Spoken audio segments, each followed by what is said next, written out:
முதல்ல வாங்குங்க. படிக்கிறதுக்கு டைம் அலாட்மெண்ட் எல்லாம் அப்புறம். இன்டென்ட் முதல்ல வாங்குங்க. புக்ஸை வாங்கி வச்சுக்கிங்க. புக்கை பார்க்கும்போதெல்லாம் ஆட்டோமேட்டிக்காக இறப்பதற்கு முன்பே இறக்க வேண்டும். நாம் உயிர் விடுறதுக்கு முன்னாடியே நாம் இறக்க வேண்டும். நம்மளுக்கு தெரிஞ்சதெல்லாம் தர்மம் பண்ணாலே காசு கொடுக்கறது மாத்திரம்தான் அப்படின்னு சொல்லிட்டு நினச்சிருக்கோம். ஆனால் காலையில் எழுந்த உடனே குழந்தைங்கள ஸ்கூலுக்கு அனுப்பணும், அது பண்ணணும், இன்றைக்கி யாருக்கு பணம் கொடுக்கணும், யாருக்கிட்ட இருந்து வாங்கணும், என்ன பண்ணணும், என்ன சாப்பிடணும், என்ன சமைக்கணும், இந்த மாதிரி ஓட்டம் ஓடிட்டுக்கே தவிர உண்மையிலே இதில் மத சார்பற்ற ஒரு தன்மை இருக்கிறது மிகப்பெரிய விஷயம். இன்றைக்கி எங்கே போனாலும் நீ எந்த கேஸ்ட், அந்த கேஸ்ட்டு, நீ எந்த லெவலில் இருக்க, நான் இந்த லெவல்லாம் ஒன்றுமே கிடையாது. எந்த பணமும் எவ்வளோ ஒரு இதுவும் வசதியும் நம்மளை பெரிய இடத்துக்கு கொண்டு போகாது.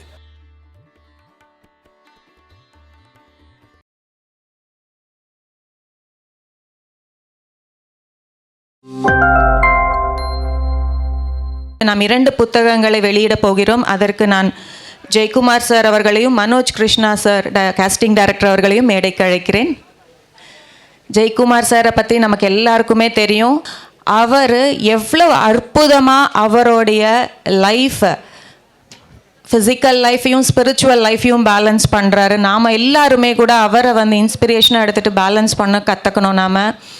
ஸோ இப்போ நாம் 2 புத்தகங்கள், ஒன்று ஆன்மீக சாஸ்திரம் அப்படின்ற புத்தகம், அதில் நவவித தர்மங்கள் பத்ரிஜி எழுதின புக் அது. அந்த புக்கை நம்ம ரிலீஸ் பண்ண போகிறோம். அதுக்கப்புறம் இறப்பதற்கு முன்பே இறக்க வேண்டும் அப்படின்ற ஒரு அற்புதமான புத்தகம், தட்டவர்த்தி வீரராகவ சார் எழுதின புத்தகம். அதை நாம் இப்போ ஜெயக்குமார் சார் மூலமாகவும் மனோஜ் கிருஷ்ணா டைரக்டர் சார் மூலமாகவும் ரிலீஸ் பண்ண போகிறோம். இது ரெடி பண்ணுறதுக்கு பேக் ஒர்க் நிறைய பண்ணியிருக்காங்க. நீங்கள் எல்லோரும் இதை வாங்கி படிக்கிறப்ப தான் அல்டிமேட்டாக இதனுடைய பர்பஸ் ஃபுல்ஃபில் ஆகும். புக் ரீடிங் பற்றி பத்ரிஜி ஆகட்டும், கிரிஜா மேடம் ஆகட்டும், எல்லோரும் பேசியிருக்காங்க. ஸோ முதல்ல வாங்குங்க. படிக்கிறதுக்கு டைம் அலாட்மெண்ட் எல்லாம் அப்புறம். இன்டென்ட் முதல்ல வாங்குங்க. புக்ஸை வாங்கி வச்சுக்கிங்க. புக்கை பார்க்கும்போதெல்லாம் ஆட்டோமேட்டிக்காக கம்பல்சரி கனெக்ட் ஆவீங்க. புக்கு கிடைக்கிறப்ப வாங்குங்க. நீங்கள் படிக்கணுன்றப்போ புக்கு உங்ககிட்ட இருக்காது. புக்கை வாங்கி முதல்ல வீட்டில் வைங்க. அதுவே உங்களை கம்பல்சரி படிக்க வைக்கும். இறப்பதற்கு முன்பே இறக்க வேண்டும். நாம் உயிர் விடுறதுக்கு முன்னாடியே நாம் இறக்க வேண்டும். என்னென்னா தியான ஸ்திதி, அந்த ஜீரோ ஸ்திதி, அந்த ஸ்டேட், அதை அடையணும். என்ன இம்பார்ட்டன்ஸ், எப்படி அடையணும், எவ்வளோ பெனிஃபிட்ஸ் எல்லாமே சொல்லியிருக்காங்க. ஒரு தெலுங்கு மாஸ்டர் அதை தமிழில் டிரான்ஸ்லேட் பண்ணியிருக்கோம். நவவித தர்மங்கள் அப்படின்னு இன்னொரு புத்தகம் மாஸ்டர்ஸ். நம்மளுடைய தர்மங்கள் என்னெல்லாம் தர்மங்கள் இருக்குது, அந்த தர்மங்களில் உன்னதமான தர்மம் எது அப்படின்றத பத்ரிஜி சார் ரொம்ப அழகாக அதில் எக்ஸ்ப்ரெஸ் பண்ணியிருக்காரு. அதை படிக்கும் பொழுது நமக்கு தெரியும் நாம் என்ன பண்ணிகிட்ருக்கோம், எந்த தர்மத்தில் நாம் வாழ்ந்துட்டுருக்கோம், எந்த தர்மத்தை நோக்கி நாம் பயணம் செய்யணுன்ற ஒவ்வொரு விஷயமும் நமக்கு ஈஸியாக புரிகிற மாதிரி சொல்லியிருக்காங்க மாஸ்டர்ஸ். ஸோ தயவு செஞ்சு எல்லாருமே வாங்கி வீட்டில் வச்சுக்கோங்க. ஜெயக்குமார் சார் சொல்கிற மாதிரி ஆட்டோமேட்டிக்காக அந்த எனர்ஜிக்கு நீங்கள் கனெக்ட் ஆகி அந்த புக்கை படிச்சிருவீங்க. எப்படி நாம் ஏதாவது வேணும்னா ஃபஸ்ட்டு வீட்டில் வாங்கி வச்சுருவோம், அதுக்கப்புறமா யூஸ் பண்ணுறதை பார்த்துப்போம் அப்படின்னு, அந்த மாதிரி தான் மாஸ்டர்ஸ். நம்மளுக்கு தெரிஞ்சதெல்லாம் தர்மம் பண்ணாலே காசு கொடுக்கறது மாத்திரம்தான் அப்படின்னு சொல்லிட்டு நினச்சிருக்கோம். ஆனால் பத்ரிஜி இதை 2012 வைசாக் தியான யக்னம் நான் போயிருந்தேன் அப்போது. ஸோ அதில் சொன்னார் இந்த நவவித தர்மம் எவ்வளோ நல்லா சொல்லியிருக்காரு. ஃப்ரெண்ட்ஷிப் அது ஒரு தர்மம். அந்த 9 தர்மத்தை படிக்கிறப்ப தான் எல்லாத்தையும் நாம் இருக்கோமா நம்மளை நாமே செல்ஃப் செக் பண்ணிக்கிட்டு நெக்ஸ்ட்டு அதில் ட்ராவல் பண்ண முடியும். கொஞ்சம் கொஞ்சமாக எல்லாத்திலும் கொஞ்சம் பண்ணால் கூட பெரிய ரிசல்ட் கிடைக்கும். இப்போ நாம் மனோஜ் கிருஷ்ணா சார் கிட்டேருந்து தெரிஞ்சுக்கலாம் அவருடைய இந்த தியான பயணம். அவர் காஸ்டிங் டைரக்டர், பல புதுமுகங்களை சினிமாவில் அறிமுகப்படுத்தியிருக்காரு. அதே மாதிரி இப்போ சார் தியானத்துக்கு 1 வருஷம்தான் ஆனாலும் பல பேருக்கு இந்த தியானத்தை பிரச்சாரம் பண்ணி அவங்களுக்கெல்லாம் அந்த ஃபீல்டில் தியானத்தை சொல்லி கொடுத்துட்ருக்காரு. ஸோ அவர்கிட்டருந்தே அவருடைய எக்ஸ்பீரியன்ஸை தெரிஞ்சுக்கலாம். வணக்கம் எல்லாருக்கும். இன்றைக்கி நம்மளுடைய ஆசானாகிய பத்ரிஜி மூலியமாக என்னுடைய குருவான லதா சந்திரசேகர் மேடம் அவங்களுடைய ஆசீர்வாதத்தில் இன்றைக்கி உங்கள் முன்னாடி நிற்கிறதுக்கு இந்த பெரிய பாக்கியம் கிடைச்சது. நான் ரொம்ப சந்தோஷப்படுறேன். நான் கிட்டத்தட்ட ஒரு 1.5 வருஷமாக இந்த தியானத்தில் லதா சந்திரசேகர் மேடம் மூலிமா தான் நான் வந்து தியானத்தில் இன்வால்வ் ஆனேன். அதுக்கு முன்னாடி நான் தியானத்தை பற்றி நிறைய கேள்விப்பட்டிருக்கேனே தவிர அந்த எக்ஸ்பீரியன்ஸ் எனக்கு இல்லை.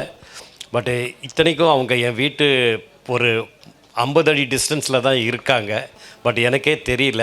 ஒரு தடவை சந்திரசேகர் சார் ஒரு ஃப்ளையர் கொண்டு வந்து என் வீட்டில் இந்த மாதிரி ஒரு பிரமிட் தியானம் ஒன்று இருக்குது எங்கள் வீட்டு மாடி மேலே, உங்களுக்கு விருப்பம் இருந்தால் வந்து நீங்கள் தியானம் பண்ணலான்னு சொன்ன உடனே எனக்கு ரொம்ப சந்தோஷமாயிடுச்சு.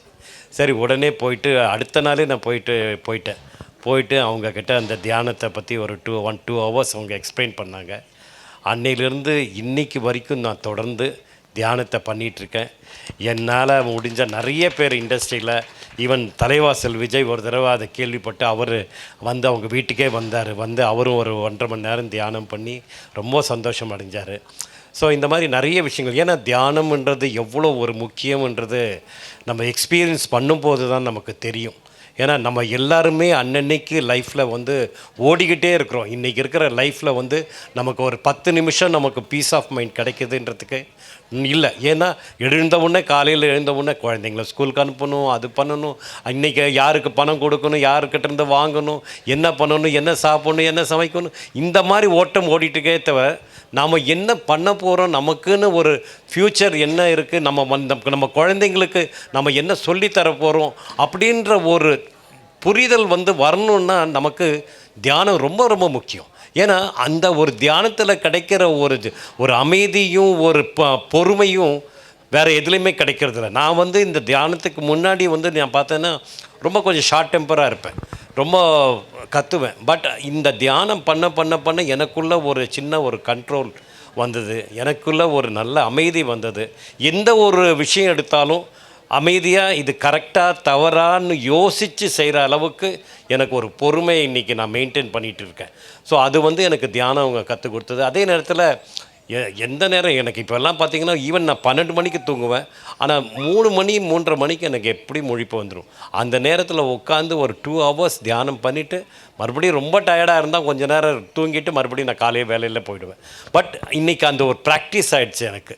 அந்த நேரத்தில் இந்த பிரம்ம முகூர்த்த நேரம், அதே நேரத்தில் அந்த தியானம் பண்ணுறதுன்றது ஒரு முக்கியம்ன்றது மைண்டில் வந்து செட் ஆகிடுச்சு.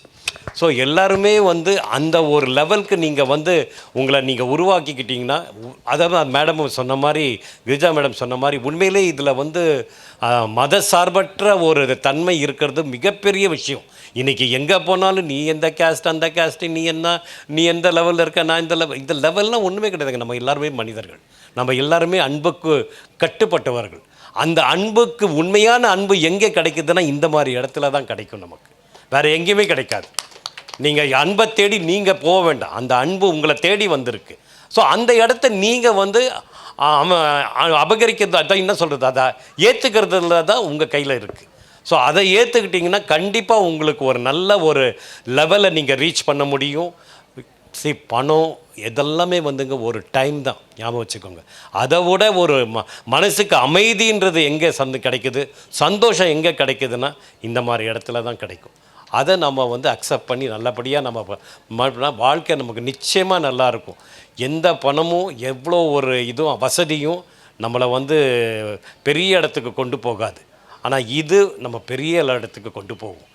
இது வந்து நம்ம வந்து இன்டர்நேஷ்னல் லெவலில் நம்ம வந்து நாளைக்கு வந்து நம்ம வந்து ஒரு பிரமிட் மாஸ்டர்னு சொல்லிக்கிறதுல பெருமைப்படுற அளவுக்கு நமக்கு வந்து இந்த ஒரு தகுதி நமக்கு கொடுக்கும்.